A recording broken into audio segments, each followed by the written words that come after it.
Здравейте и добре дошли в моят канал! Днес ще ви покажа как се приготвяме нашата баница, която винаги е успешна и супер вкусна. Първо ще ви покажа нужните продукти. Трябва ни кори за баница. Аз използвам одрински кори за баница. Тези най-ми харесват, защото са по-плътни и защото придават на баницата по-различен вкус. Също така 6 яйца, едно кисело мляко, една чаша прясно мляко, половин чаша олио, около 200-300 грама сирене, който както го обича, някои обичат с по-малко, други с повече, около 50 грама масло, една брашно, супена лъжица брашно и пакетче бак пулвър. Първо разбиваме яйцата. Първо ще ни трябват 4 яйца.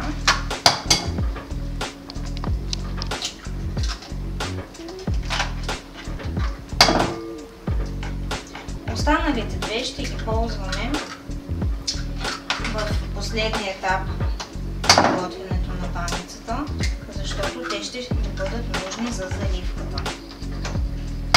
Така. Чупвам си 4 яйца и с телена бъркалка ги разбърквам.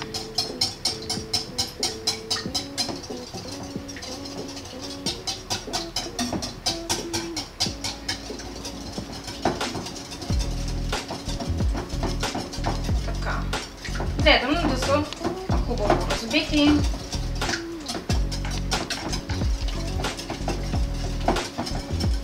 Докато се получи хубава смес.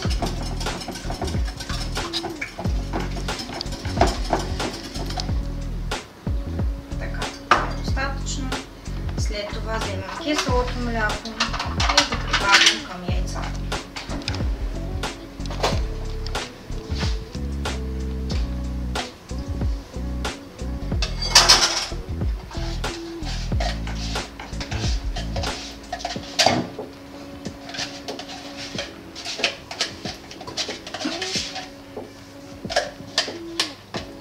Така, разбърквам още малко.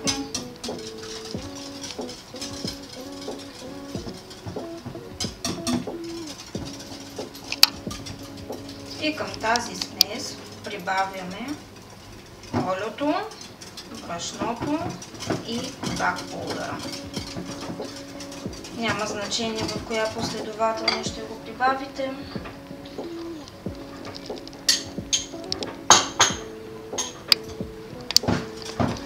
Като цяло гледам винаги, когато прибавям нещо, малко да го разбъркам.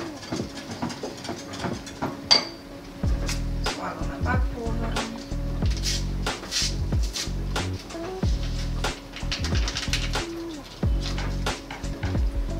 И олиото. Така. И отново бъркаме.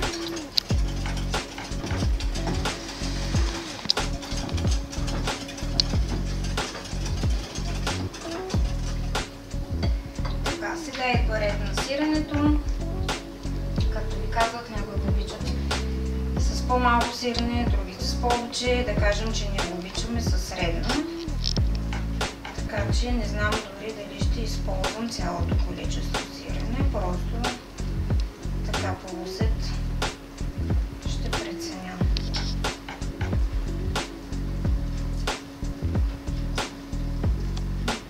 Натрушавам го.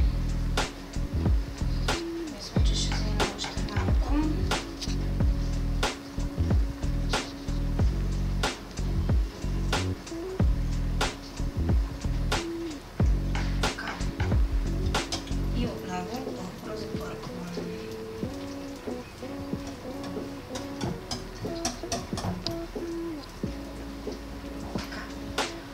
Общо взето, сместа ни е готова, ви казала. Така, сега започваме да редим корите. Приготвила съм си една тавичка, в която съм сипала малко олио. Сега това олио ще го разнеса по тавата, за за да е мазничко и да не залепва курите. Така. Вземаме си курите.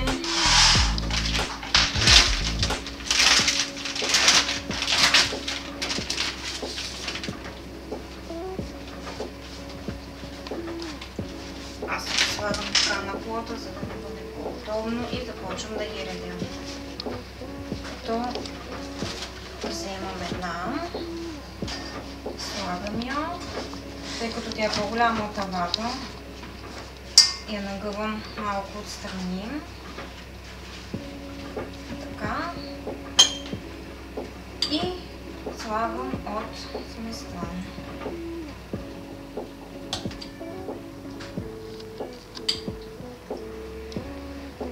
Колко се слага, пак е малко или много полусет, така да си го разпределите, че да ви стигне за всичките кори. Следващата кора обаче не я слагам по същия начин, а не в обратната посока, за да не се получава там, където съм сгънала много дебело.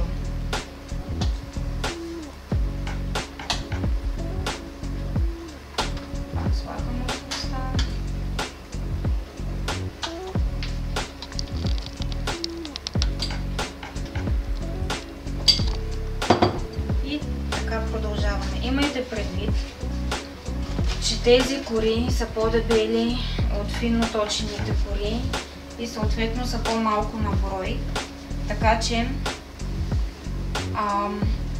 може спокойно, ако ползвате от тези, спокойно да слагате повече от сместа. А пък ако ползвате финните кори, тогава трябва малко по-малко, за да си го разпределите.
И ми остават още 3.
Сега загрявам фурната на 200 градуса. Горе-долу ще е готова, когато и ние сме готови с останалите неща. Сега в една малка тенджера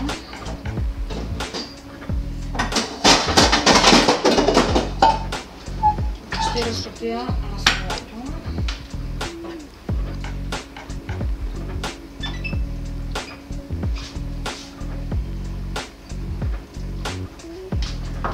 В това време ще разрежа баницата така, както ако е готова на парчета. Разрязвам я, защото разтопеното масло ще го изсипаме в разрезите. Така маслото ще проникне в нея и това допринася за по-хубав вкус. Баничката е сочна, мекичка и наистина много вкусна. Така, разрязахме я. И също така през това време можем да приготвим последната стъпка, реално заливката. Затова си вземаме още една купичка. В нея разбиваме последните 2 яйца.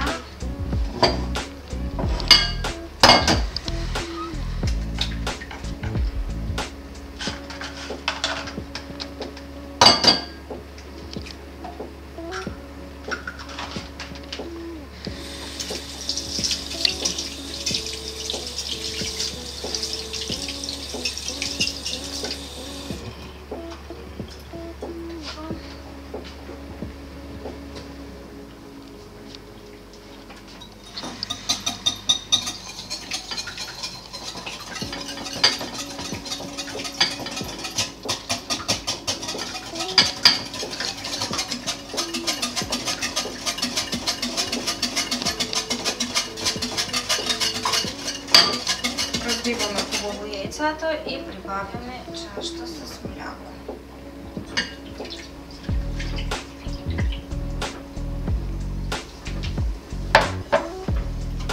И това също го разбъркваме. Маслото вече е готово.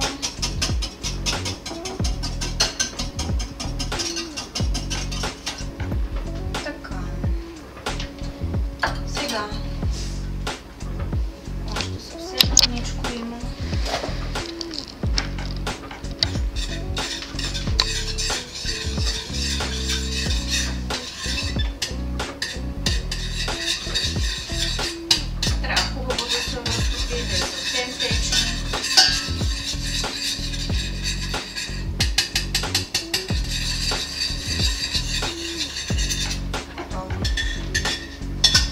сега с една лъжичка просто запълвам там, където съм я нарязала преди това.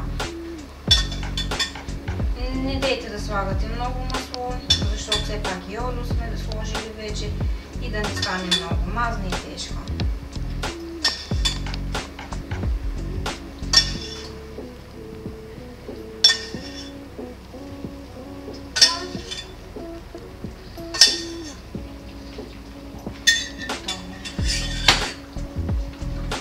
Последната стъпка е да залеем баницата с млякото. Това го правиме, за да бъде мека и пухкава. И наистина ще видите, че дори отгоре е съвсем мекичка и не загаря. Така с ложичката ще натисна краечетата, да всичко реално да плува в масло, в мляко, за да не загарят краечетата, които стърчат.